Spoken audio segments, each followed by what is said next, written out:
வணக்கம் தமிழன் ட்ரேடர்ஸ். இந்த பதிவில் வந்து எம்ஏசிடி ஆர்எஸ்ஐ டைவர்ஜன்ஸ் பார்க்கலாம். எம்ஏசிடி ஆர்எஸ்ஐ டைவர்ஜன்ஸ் முன்னாடி ஒரு சின்ன brief about RSI and MACD. இந்த ஆர்எஸ்ஐ வந்து இண்டிகேட்டர் ஆட் பண்ணிங்கன்னா உங்களுக்கு ரெண்டு லெவல் கொடுத்துருப்பாங்க பை டிஃபால்ட்டாக 30லேயும் 70லேயும். இந்த 70 லெவல் வந்து ஓவர் பாட் லெவல், இதுக்கு மேலே போகும்போது ஓவர் பாட் ஆகிருக்கலாம். இது 30 லெவல் கீழே போகும்போது அது ஓவர் சோல்ட் ஆகிருக்கும். இது ரிவர்ஸ் ஆகிறதுக்கான ப்ராபிலிட்டி அதிகம். இது வந்து எக்ஸாக்டாக இந்த பாயிண்டில் வந்து ரிவர்ஸ் ஆகுன்னு சொல்ல முடியாது. இப்போ சில நார்மல் மூமெண்ட் வந்து உங்களுக்கு கரெக்டாக வந்து அந்த 30 ரேஞ்சில் வந்து ரிவர்ஸ் ஆகிட்டு இருக்கும். ஆனால் இது போல் சில அக்ரெசிவான மூமெண்ட்டு, ஏன்னா நியூஸ் பேஸ் பண்ணி ஓவரால் மார்க்கெட்டே டவுன் ஆகுது, அதுபோல் டைமில் இப்போ மூமெண்ட் இருக்குதுன்னு வச்சுக்கோங்க. இந்த 30 லெவலுக்கு அப்புறமும் அந்த மூமெண்ட் வந்து கண்டினியூ ஆகும். ஸோ நீங்கள் அதுக்காக ஓவர் சோல்ட் ஆகிடுச்சுன்னு இந்த இடத்துல வந்து பை பண்ணக்கூடாது. இது நெக்ஸ்ட்டு உங்களுக்கு பை வந்து எப்போ வரும்னா, இந்த ஓவர் சோல் ஆகிட்டு இந்த லெவல், இந்த ஆர்எஸ்ஐ லைன் வந்து இந்த 30 லெவலில் மேலே கிராஸ் ஆகும்போது நீங்கள் பை பண்ணலாம். ஆர்எஸ்ஐ வந்து நீங்கள் தனியாக எப்பயுமே யூஸ் பண்ணுறது வந்து அட்வைசபிள் கிடையாது. ஆர்எஸ்ஐ மிசிடியும் அது கூட மற்ற indicators, support level, resistance level, இல்லை இந்த ட்ரெண்ட் லைன், இது போல் இதுவெல்லாம் சேர்த்து யூஸ் பண்ணிங்கன்னா, போலிஞ்சர் பேண்டு இதெல்லாம் சேர்த்து யூஸ் பண்ணிங்கன்னா வந்து யூஸ்ஃபுல்லாக இருக்கும். ஆர்எஸ்ஐ எம்ஐசிடியோ வந்து தனியாக யூஸ் பண்ணுறது வந்து அட்வைசபிள் கிடையாது. இது போல் இந்த இடத்துல பார்த்தீங்கன்னா ஒரு ஸ்ட்ராங் அப் ட்ரெண்ட் இருக்குது. இது ஓவர் பாட் ஆகிருந்தாலும் அதுக்கப்புறம் வந்து அது கண்டினியூ ஆகிட்டு இருக்குது. ஸோ அக்ரெசிவ் பையர்ஸ் உள்ள என்ட்ரி ஆகிருக்காங்க நிறைய. ஸோ அந்த டைமில் வந்து நம்ம இது ஓவர் பாட் ஆயிடுச்சுன்னு செல் பண்ணக்கூடாது. திரும்ப வந்து இந்த லெவலை கிராஸ் பண்ணும்போது வேணால் பண்ணலாம்.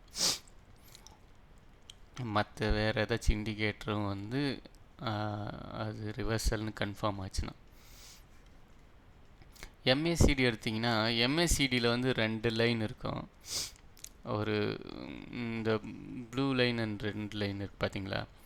இந்த பேசிக்காக சொல்லணுன்னா, இந்த ப்ளூ லைன் மேலே போயிட்டு இருந்துச்சுன்னா ஸ்டாக் வந்து மேலே மூமெண்ட் வந்து அப் ட்ரெண்டில் அப் ஆகிட்டு இருக்குன்னு அர்த்தம். இப்போ இந்த ரெட் லைன் வந்து ப்ளூ லைனை டாமினேட் பண்ணி மேலே வருதுன்னா இந்த ஸ்டாக் மூமெண்ட் வந்து டவுன் ஆகிட்டு இருக்குன்னு அர்த்தம். இப்போ உங்கள் பார்த்தீங்கன்னா தெரியும். ஸோ இந்த மூமெண்ட் இருக்குது பார்த்தீங்களா, இது எப்போ வந்து கரெக்டாக இருக்குன்னா, இந்த 0 லைன் இருக்குது பார்த்துக்குங்க. இந்த 0 லைனுக்கு மேலே இந்த அப் ட்ரெண்டுக்கான இந்த ப்ளூ லைன் மேலே போகுது பார்த்தீங்களா, ரெட் லைனுக்கு மேலே இந்த மூமெண்ட் இருந்துச்சுன்னா இந்த ப்ராபபிலிட்டி வந்து அதிகம் ஸ்டாக் வந்து மேலே மூவ் ஆகிறதுக்கு. நீங்கள் 0 லெவலுக்கு கீழே வந்து நீங்கள் இந்த மேலே இருக்கிற மூமெண்ட்டை ட்ரை பண்ணிங்கன்னா இது வந்து பெரிய மூமெண்ட் இருக்காது. ஒரு சின்ன ஒரு கரெக்ஷனாக இருக்கலாம். நம்ம அந்த இடத்துல இது மேலே அப் ட்ரெண்டில் மூவ் ஆகிட்டு இருக்குன்னு நினச்சிட்டு நம்ம பண்ணக்கூடாது. அதே போல் இந்த டிஃப்ரென்ஸ் இருக்குது பார்த்தீங்களா, இந்த ரெண்டு லைனுக்கான டிஃப்ரென்ஸ், ட்ரெண்ட் எந்த அளவுக்கு அக்ரெசிவாக இருக்கோ அதுக்கான அந்த அளவுக்கு இந்த டிஃப்ரென்ஸ் வந்து அதிகமாக இருக்கும். ஸோ இந்த இடத்துல பார்த்தீங்கன்னா உங்களுக்கு இந்த கீழே டவுன் சைட் மூவ்மெண்ட் மாதிரி காமிக்குது. இது மேபி ஒரு கரெக்ஷனாக இருக்கலாம். ஆனால் அது ஆக்சுவலாக இது கீழே டவுன் ஆகலை, இது மேலே தான் போயிட்டுருக்கு. ஸோ பிளைண்டாக அதை எடுத்துக்கூடாது. 0 லெவலுக்கு மேலே அப் ட்ரெண்ட் காமிச்சின்னா நீங்கள் பை பண்ணுங்கள். அது 0 லெவலுக்கு கீழே இந்த டவுன் சைட் மூவ்மெண்ட் காமிச்சிதுன்னா, இந்த ப்ளூ லைன் கீழே வந்துச்சு பார்த்தீங்கன்னா, இது காமிச்சிங்கன்னா நீங்கள் செல் பண்ணலாம். சரி, இப்போ டைவர்ஜென்ஸ் பார்க்கலாம். இப்போ இந்த ஒரு ரெண்டு பீக் லெவல் எடுத்துக்கோங்க.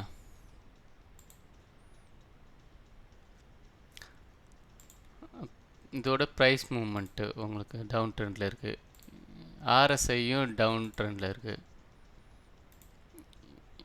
இப்போ இதுவும் பார்த்தீங்கன்னா உங்களுக்கு டவுன் ட்ரெண்டில் இருக்குது. இந்த ரெண்டுமே வந்து இது போல் டவுன் சைடில் இருந்துச்சுன்னா டவுன் சைடு மூவ்மெண்ட்டில் தான் இருக்குதுன்னு அர்த்தம்.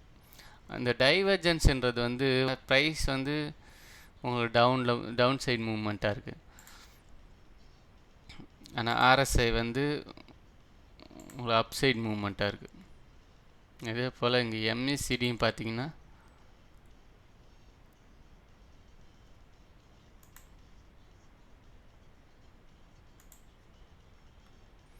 அப் சைடு மூவ்மெண்ட்டாக இருக்குது. ஸோ இது மாதிரி உங்களுக்கு ப்ரைஸ் வந்து டவுன் சைடு மூவ்மெண்ட் காமிக்குது, இது அப் சைடு மூவ்மெண்ட் காமிக்குது. ஆர்எஸ்ஐயோ இல்லை எம்ஏசிடியோ அப் சைடு மூவ்மெண்ட் காமிக்குதுன்னா இது இது வந்து ஓவர் சோல்டு ஆகிட்டு மேலே வந்து திரும்ப பையர்ஸ் நிறைய உள்ளே வந்து அப்சைட் மூவ்மெண்ட் இருக்க போகுதுன்னு அர்த்தம். ஸோ எப்போ வந்து ப்ரைஸ் ரிவர்ஸ் ஆகுதோ நீங்கள் அந்த இடத்துல வந்து பை பண்ணிங்கன்னா உங்களுக்கு இந்த மாதிரி ஒரு நல்ல அப்சைட் மூவ்மெண்ட் வந்து உங்களுக்கு கிடைக்கும். இதே போல் வந்து ரிவர்ஸ்லேயும் இப்போ இது ப்ரைஸ் வந்து அப் ஆகிட்டு இருக்குது, ஆனால் ஆர்எஸ்ஐ வந்து டவுன் சைடு மூவ்மெண்ட்டாக இருக்குது, இல்லை எம்எஸ்சிடி வந்து டவுன் சைடு மூவ்மெண்ட்டில் காமிச்சிக்கிதுன்னா உங்களுக்கு அதுக்கப்புறம் வந்து பையர்ஸ் வந்து கம்மியாகிட்டு இருக்காங்கன்னு அர்த்தம். அதுக்கப்புறம் உங்களுக்கு ஓவர் சோல்ட் ஆகிட்டு டவுன் சைட் மூவ்மெண்ட் வந்து நல்லாயிருக்கும். பதிவு உங்களுக்கு பிடிச்சிருந்தா லைக் பண்ணுங்கள், இந்த சேனலை சப்ஸ்கிரைப் பண்ணுங்கள். தேங்க்ஸ். நன்றி.